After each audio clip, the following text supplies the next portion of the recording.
I'm back. I know it's been so long since I've came back to you guys with a video, but I have a major update for you guys. But before we get started on this video, please make sure you like, you comment, you subscribe down below for this video, and let's get right into it. So I know, right? We're fully into October. Soon October is going to be over and it's going to be November. Like, my student teaching experience is going by so quickly. I am going to be done in December, December 15th. So I've been doing a countdown, guys, in my head. I literally have like 44 days left with these kids, and I've built like relationships with these kids. It's gonna be like so hard for me to like transition out and leave. But so far it has really been a great experience. I have no like bad complaints. I mean, I might have my days when it comes to like, just understanding like my lessons and when to pull, and just like to do stuff that I need to do for my university. So we're gonna talk more about that. But so far, so good. I have two small groups that I have to do for an assignment for my university for my student teaching. So I meet with a small group for reading, and I meet with a small group for writing, where I have 4 kids. So a lot of my lessons that I'm doing with my reading group come from Recipe for Reading. This is a book that I got in my methods course, and I wanted to show you guys it. So this is Recipe for Reading. So if you have any struggling readers in your classroom, this is like a book that goes over the R control, vowels, diagraphs, blends, all of that. And it has like different little activities. Like, let's say for one day you wanted to work on as in soap, the OA sound. There's little activities you can do, like have the kids listen and see where they hear that sound, and they would just raise their hand, and just words that they can decode. So words that have that OA, you would say oat, oak, loaf, roam, and you just have these words on index card, and you just flash it to them and have kids like identify it, and just do little things and activities like games or any way of like how you can get to your kids so they can remember the words is always the best way. Sometimes it can be a little bit boring to read index cards off, the index card, but like once they get comfortable, do like little fun activities to kind of like throw them off just to see if they, remember.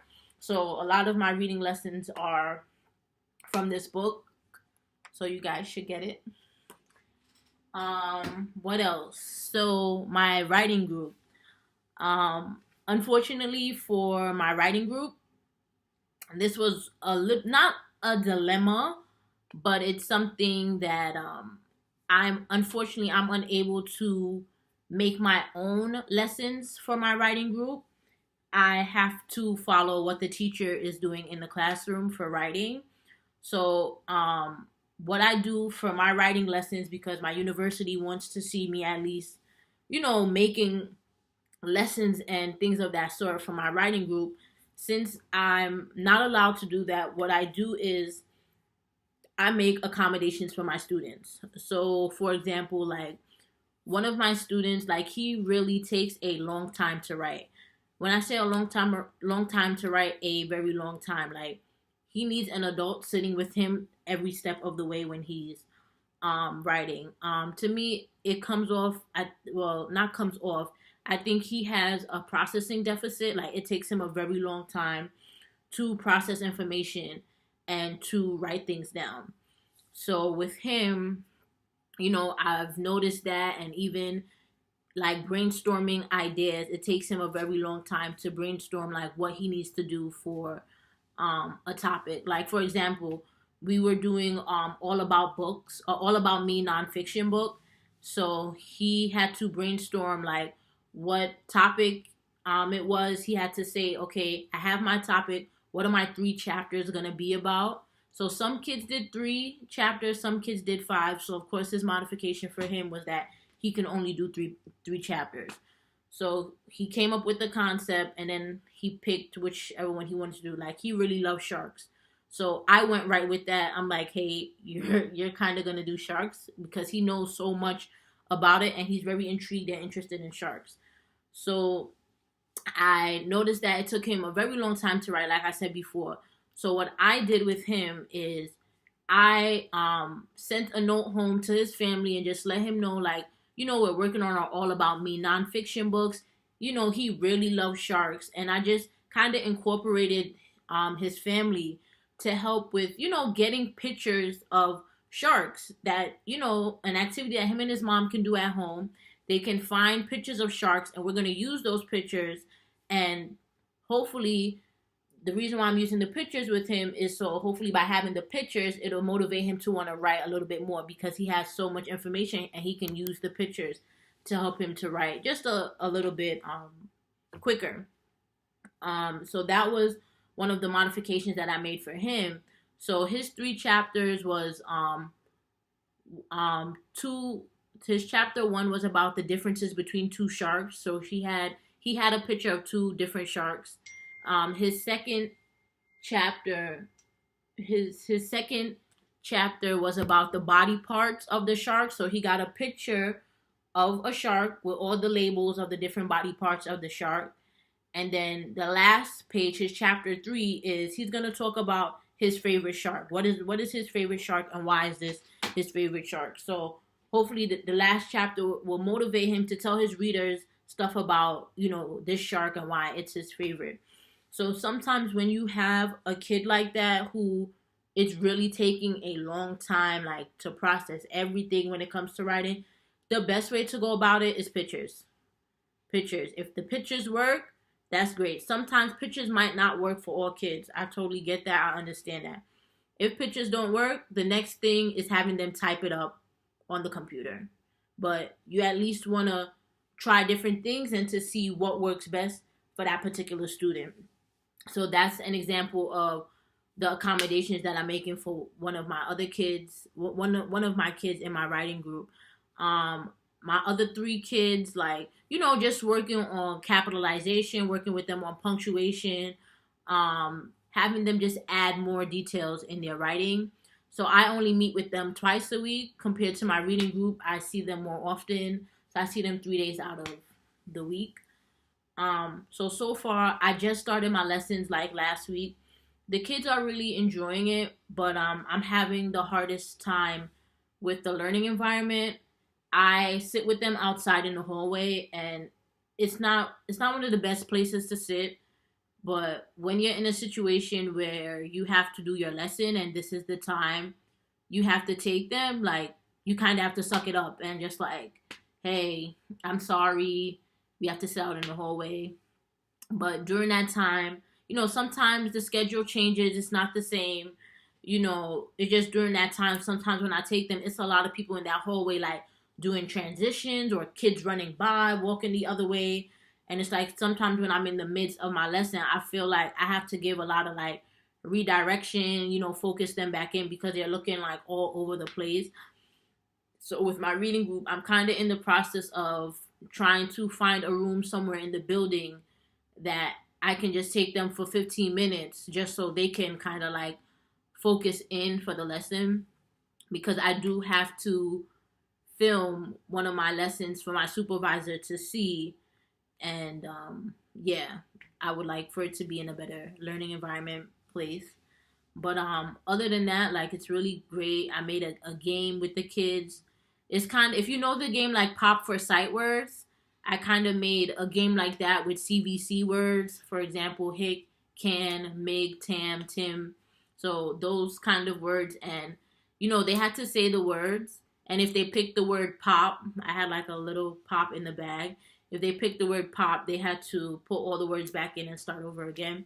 So they really enjoyed that game to the point where they wanted me to make it for them and put it in their folder so they can take home and play with their family. So eventually, once we finish, our CVC unit part, I'm definitely gonna make one for them to take home, because that's something like they can definitely do at home. If they don't play with their parents, they can definitely play it with their siblings. What else? I've been going to a lot of the professional development with the school. we went to one professional development that I went to was like raising race conscious kids, and basically they come to the school and it just talked about like having that conversation with kids about race, looking at your skin tone and like how do you talk to your children about race and what's really going on in the African American community. And it was very interesting. Like it was like a table talk where like they had teachers in different groups, and we really had to look at pictures, of like a white person, a Spanish person, a black person, and really look at the pictures and think, how would you explain this to a first grader or a second grader if they're asking questions about color, or why is this black man doing this to that white man? Like little things. So it just makes you think in perspective, like when you see like certain pictures, how do you explain this to a kid who's in kindergarten? How do you explain this to a first grader?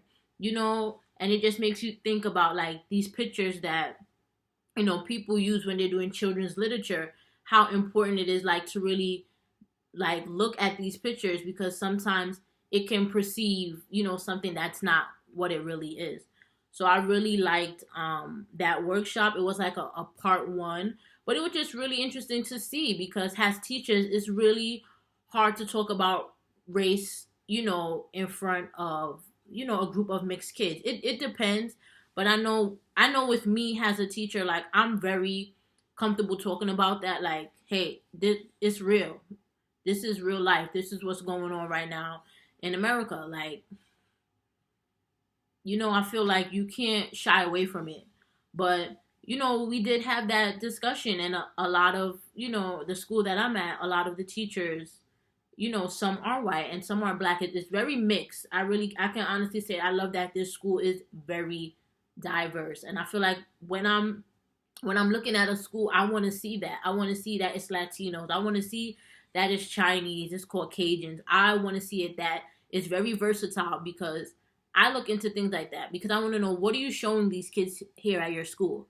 I don't want you to be showing your kids that only Caucasians are teachers. No, it's not only Caucasians are teachers. You have teachers who are Asian. You have teachers who are Indian. You have teachers who are black. You have teachers who are Latino. You have a very diverse group of teachers in your school. And I think, me being getting ready to start looking for a job, I look closely at things like that. And I can honestly say with this school, like very diverse. And I love that. So with this workshop, there was a couple of teachers who said they feel uncomfortable, talking about race with kids in their classroom. But a lot of them who are parents said that they were comfortable talking about it with their kids. They were more comfortable talking about it with their kids than with other people's children. Then, the roles were reversed. Some people said that they were comfortable talking about it in the classroom, but not comfortable talking about it with their own kids. So it just really made you like think, about what is it that, you want to teach your kids, and you want to raise them as, great citizens of America or great citizens of their environment. So it just really made you think about, what's really going on in the world. So I felt like that was a great professional development program that I went. And I think it's like 3 sessions. So they had like a part one. I'm going to be able to go to the second one, but unfortunately the third one I won't be able to go, because at that time I'll be out of the school. But then again, I don't know. I could possibly maybe get a job in there. I don't know yet, guys. I don't know. But, if the opportunity was to come, your girl would take that. If the opportunity was to come, though. What else? Last time I spoke to you guys about behaviors. So, behaviors are popping out like flies. Like, really popping out like flies. One of the kids that I spoke about last time in my video about going to the bathroom and all this stuff, come to find out he really has like bad anxiety. So, I sat in with a meeting with this special education specialist who comes like on Tuesdays, and they were talking about like a plan and stuff, whatever. And he likes to pace around the room. So I came up with this great idea to the teachers and I shared it with them. I said, this kid really loves baseball and football. I said, we need to make somewhere around the room where we put like bases around the room. And when he starts to feel anxious or a little bit of anxiety, he can, walk these 4 bases around the room. And then he knows when he finished that 4th base, he needs to go back to his rug spot. So they really loved that idea because, it made, of course they did it. They did put the bases on the floor and it makes him feel like, oh my God, this is for me. Like somebody made this for me, so it helps him to kind of like bring down his anxiety or whatever he may be feeling, so he's able to freely walk around the room whenever he starts to feel that way.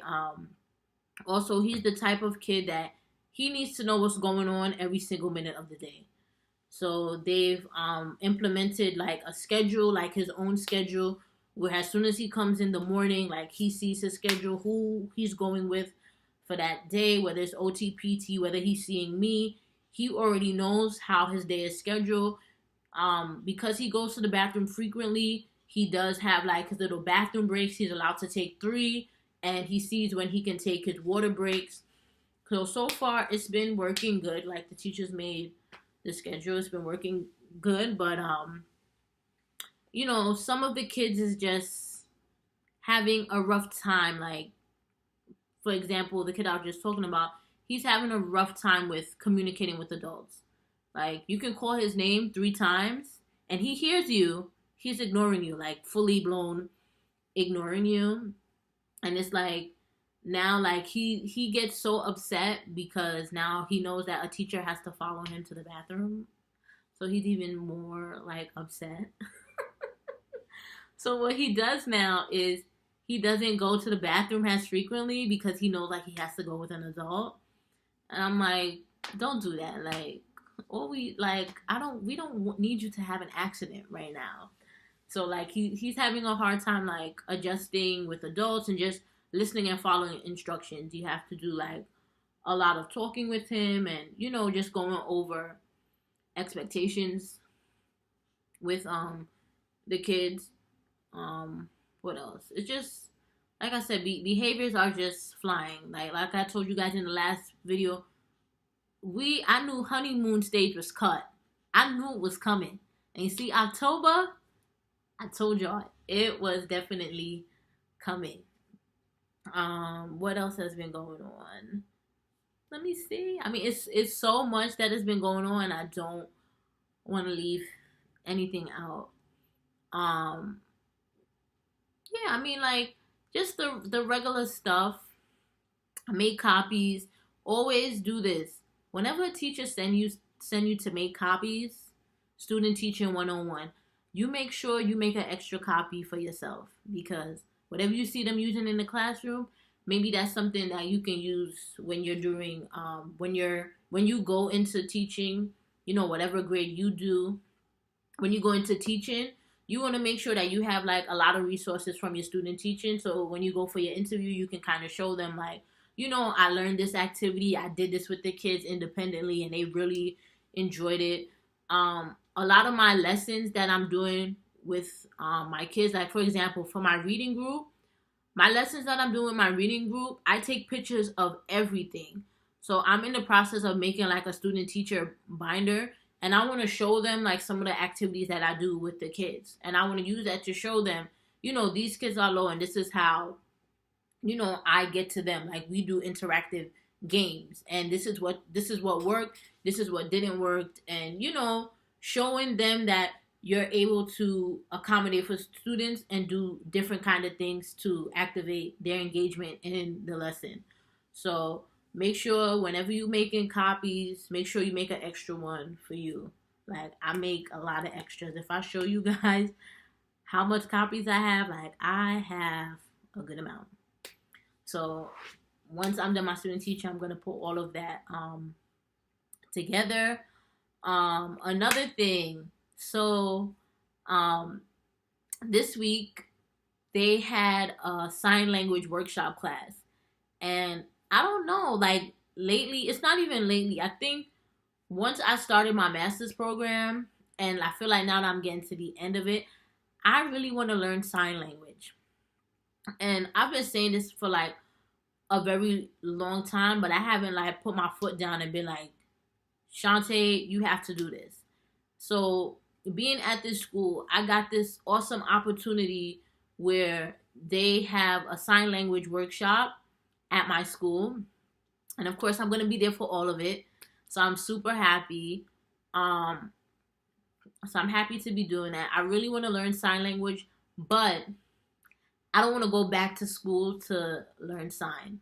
I feel like I could do like a quick online class, maybe a little 6 week class, and learn it. I feel like it's so, I don't know, I'm very intrigued, interested in it, and just like the whole thing of being able to sign someone to learn another language. I'll take signing over learning Spanish. I'm sorry. I will sign over Spanish. I mean, Spanish, I had my days with it in high school, but signing is just, it's just different. So, this week was the first workshop for it, and I learned how to say good morning. I learned how to say no. Um, what else? This means bathroom, and then this means yes. So it's like little stuff that I learned um, at the workshop, and just how to use sign language in the classroom with your students. Sometimes, teachers use signs and the kids don't really know that they're learning another language. So with this workshop, you know, the the instructor, she just went over like, signs that you can use in the classroom, whether it's like telling them good morning, which is like this, which is like telling them good morning at the door, like just doing little things with them and teaching them within the classroom. Little things that you can do. I found it very interesting that, you know, that's something that you can do. I had the paper. I was going to show it to you guys. But it was like a long paper of like different ways that you can sign. If I have it, I would definitely put it up, or if anybody wants it, you can just leave a comment. If you're interested in doing sign in your classroom and you want to know how can you do that, or you want some resources, definitely leave a comment down below, and I can like scan the worksheets that I receive. I can scan them to your personal email if you're interested in wanting to do sign in your classroom. So I feel like that's great, where kids are able to just learn a different language and they don't even know it in kindergarten and first grade. It's the cutest thing ever. So I'm really super excited about it. When I mean super excited, I mean super excited. So I'm going to let you guys know, how that goes. So I think my homework is that I have to learn the alphabets of signs. So I'm working on that for next week, Thursday. I'm working on that. And yeah, I mean, so far my lessons have been going good. If the learning environment was better for my reading, I'll be fine. But other than that, like I've been doing a lot, guys. I really have been doing a lot. And also my supervisor. I have to tell you this story, guys. So it has been about a month and 12 days. My supervisor has finally came to see me. Of course, she's new. She just got hired. So my supervisor came in on Thursday. When I say I was nervous, guys, I was nervous. Like, so nervous. The teacher's like, you're going to do fine. It's great.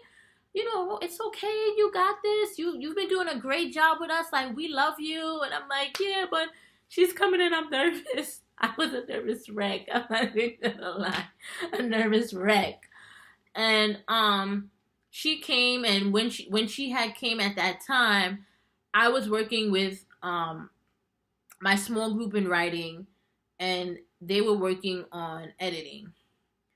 And they were working on their papers. I had everything set up. They had their lap boards. They were in different corners, different corners of the rug, And, I just told them, like, work, continue, like, finish up, your last chapter, wherever you are, just continue working on that, and I'll conference in with you. So when she came in, I was conferencing with students. She was talking with the kids, getting to know them, trying to see, like, figure out what they were doing and how they're doing. So she came in. Then once she came in and we started doing stuff with the kids, my kids had to go to another section because the head teacher, my cooperating teacher, she was going to teach her mini lesson, her mini lesson of editing. So my supervisor was watching her teach the mini lesson for editing. And, the kids were on the rug, da da da, whatever. Then they came back and went to, the areas where I had them around in the library. And then it's like I went back to conference with them. And I would tell one kid to do something, and then it's like I walk away, tell the kid what he needs to work on. I walk away, conference with other 3 students, and I have one of the kids just like in space, just looking like all over the place and not doing what I just told him to do. Like, you need to go back, reread, fix your capitalization. It's like I would have to sit with him and tell him, like, this is what you need to do. But I feel like I don't want them to, I only meet them twice out of the week. So when they see me, when I'm there, I'm with them constantly. But during the days that I'm not with them, I want them to be independent and not necessarily rely on me as an adult being around them all the time. I want them to be independent, and I want to be able to see what work can they do without me not being there. So, I had to go around talk, and then I have another girl that I work with. She wants to talk to you and draw and, want to have a whole conversation about something totally different so she can sidetrack you so she doesn't have to do her work. And I'm like, I know you want to tell me this story. I know it's great. I would love to hear it, but not right now because I really want you to focus on your work. So I had to do like redirection with her and just doing a lot of back and forth in between with the groups. So once the writing lesson was over, me and my supervisor, we went and talked out in the room. Like, we got to know each other. She got to know, my background, me as a person. And, we talked about how I'm going to be graded. From this point on, she is going to be coming in 2 more times. And then I have to send her a video of one of my lessons. So she just discussed to me how I'm going to be graded, what she's looking for, etc., etc. And I had her give me feedback on, what she noticed. And that was one of the things she noticed. She noticed that I would give them feedback, tell them what they need to do, and then it's like they're sitting there not doing it. And I don't know if it's like, obviously they weren't listening when the cooperating teacher was talking, so I have to reiterate it and conference with them one-on-one and actually tell them what they need to do. But when I tell them what they need to do, they're not doing it. Like, they totally like kind of basically ignore me and sit there. And then I explained to her, like, I had a situation with one kid. I told him, like, he needs to add more details in his writing. He's a 2nd grader. He's doing a topic on levers. Now, me as a 2nd grader, at that age, at that time, I ain't know nothing about levers, okay? I know about Legos. I know about video games. I know about my favorite book. I know about my favorite TV show. What 2nd grader knows about levers? Obviously, he didn't pick this topic with me because I wasn't sitting with him when he picked his topic. This is something he did on his own. He picked this topic. I'm telling him, you need to go back, add labels to your pictures. You need to add more details. Like, trying to talk to him and let him know, like, I noticed in your writing that you only have 1 sentence.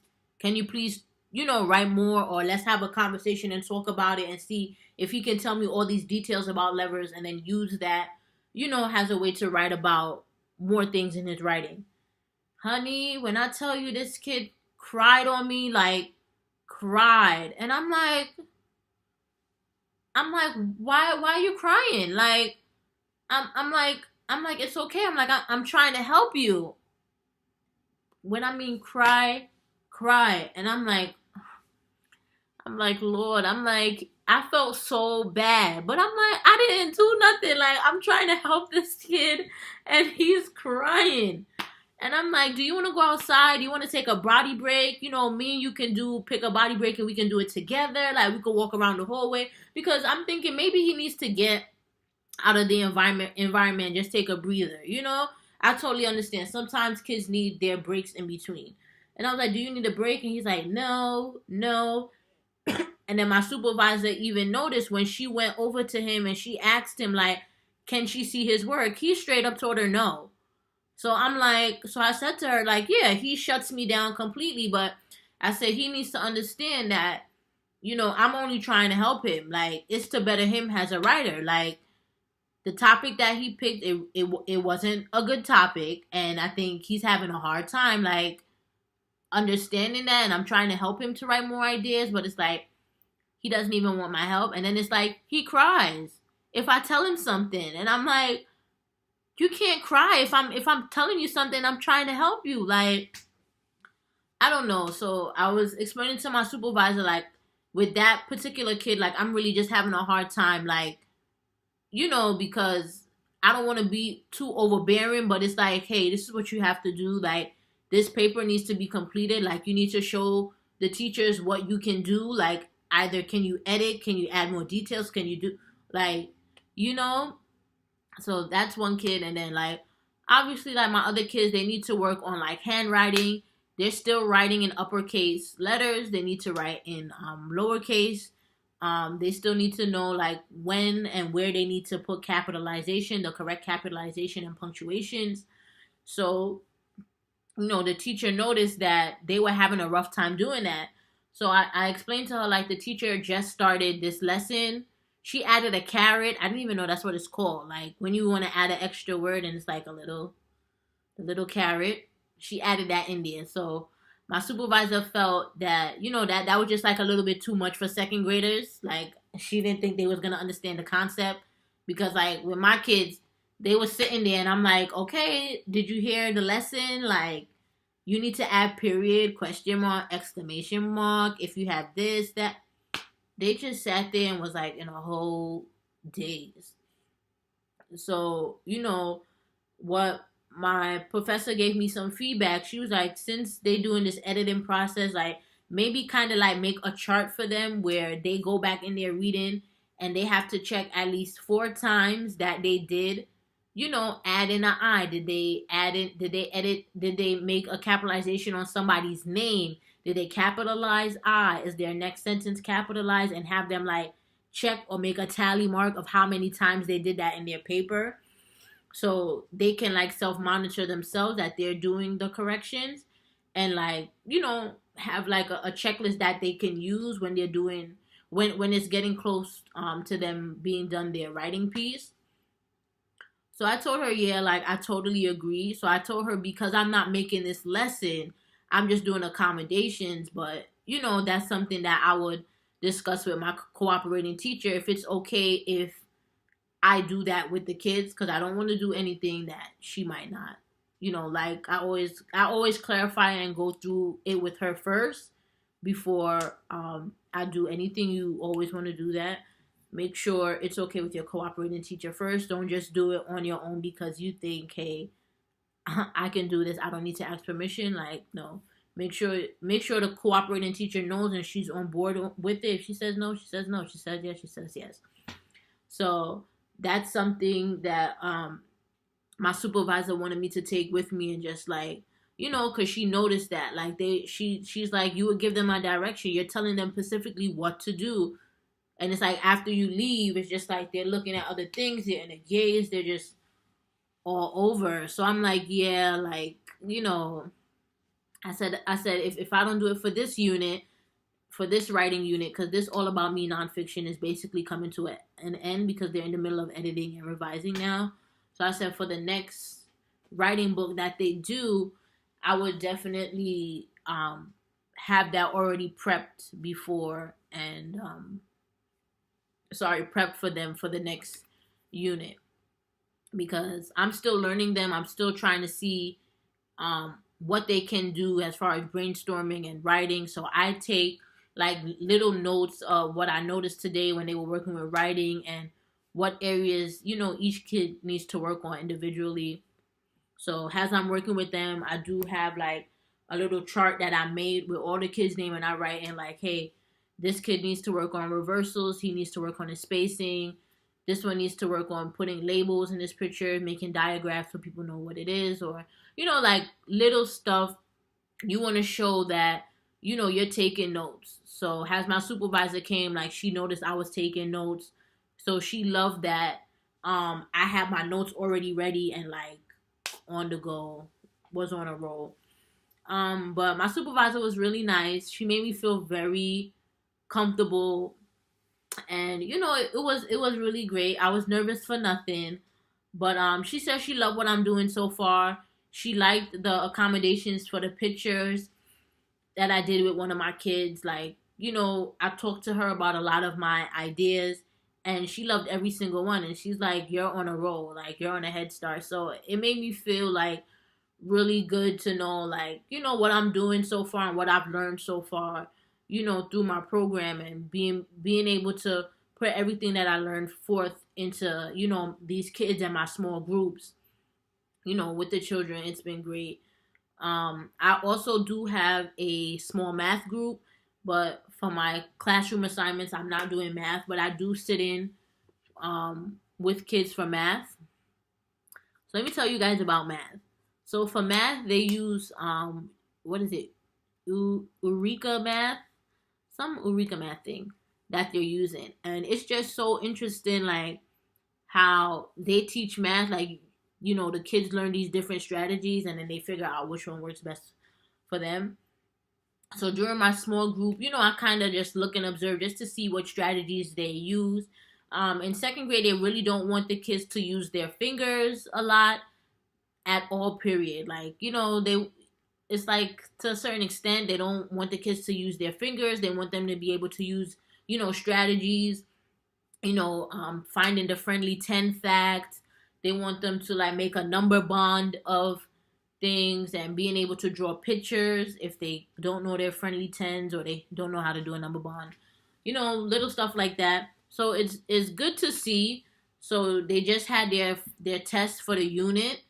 So during that time when the kids had their tests, I was able to like walk around and just jot down notes, and just to see like what strategies kids are doing, or those kids who are still having a hard time deciphering which strategies to use. I just jot down notes, like, for example, like Tom is having a hard time like figuring out what strategy, or I would say, Sam, he knows the strategy, but he's not able to add them up correctly. When it comes to adding, he doesn't know what numbers to add, like, little stuff like that. So that was good to do. We're gonna go on our first field trip on Monday, so I'm kind of excited to go to that. We're gonna go to the promenade. So I've never been, so that's gonna be interesting to do with the kids. And like I said, I've been learning a lot. I know I haven't been on here a lot, guys, but like I've been saying, like it's so much going on, and it's like on the weekends I'm kind of like doing homework, like catching up on stuff if I don't do it during the week. I'm kind of doing it on the weekends, and I am gonna be doing an after school. After school, I'm gonna be doing an after school program like Choice Time from what 2:50 to 4. So I'm just saying, like, hey, if you're in a school and they need like a job or something, like me, you need a little job or something, go see if they're hiring or anything. Like my teachers was like put me on to it, and they was like, oh, they're looking for like somebody to teach Choice Time to the kids after school. So for all the way till December. So it's on a Monday. So like every Monday until December, I am gonna be having like Choice Time with the kids. I love Go Noodle. Go Noodle is my thing. So we're definitely gonna be doing like Go Noodle and different like little activities that they're gonna do around the room, like some board games, Playmobiles, Legos, whatever, etc. So I'm just saying, like, if you are a student teacher and you're someone that's not working, like you do student teaching full time without no pay, like me, this is a way for you to kind of get into the school. And so you can say like, hey, well, I was here at your school, I was able to teach choice time here, and people can put in a word for you. Like, I just say to people, like, use that to your ability. Like, get to know the school, get to know, like, the workers, talk to them. Sometimes you have to go out of your comfort zone and just do that. But really get to know your school. Try to get involved as much as you can. Like, do stuff with the school. If they're offering or they hiring a job for the after school, get on it. Get on it. What else? Yeah. But so far so good. Like I said, 44 days left. I've just been counting down. December 15th is the last official day. So I've really been doing that. I've also been having my seminar classes with my classmates, and we talk about our student teaching experiences. That's going to be a whole nother video on that one, because some of my friends, they are in good placements, and some of them are really having a hard time with their placements. And I've never seen like anyone show that real side of student teaching placement. And I'm going to share some of their stories with you in another video because it's real. Sometimes you're not going to get a good student teaching placement. Sometimes you are. And, I'm very fortunate to be at a place where I'm very comfortable. Like, I can talk to the teachers. We have no issues, like mutual respect for each other. Like, yes, I'm a young teacher, and they respect that. They don't make me feel like little. They don't belittle me. Like, I don't feel uncomfortable about anything. If I don't know, I don't know. And I ask them, like, if I don't know what math strategy the kids are doing, I don't know. Because, the school where I was at, they did eCam. They're doing something totally different from what another school is doing. So me as a student intern, I have to learn that. So, it's okay to say you don't know. It's all right. They'll help you to understand it because they didn't know it either. They had to learn it themselves. So, they make me feel comfortable all around. Like, we haven't had any bad blood or anything. It just might be like a little stickler about, me not being able to do a writing lesson, of my own with the kids. And if, that's cool. But I think other than that, like, I have no bad blood. And it's a good experience. But that's going to be a next video that I'm going to post up today. So make sure you guys look out for that. But it was nice talking to you guys. Make sure you like, you comment, and subscribe down below. If you guys have any comments, please leave them down below and I will get back to you guys and see you in the next video. Bye, guys.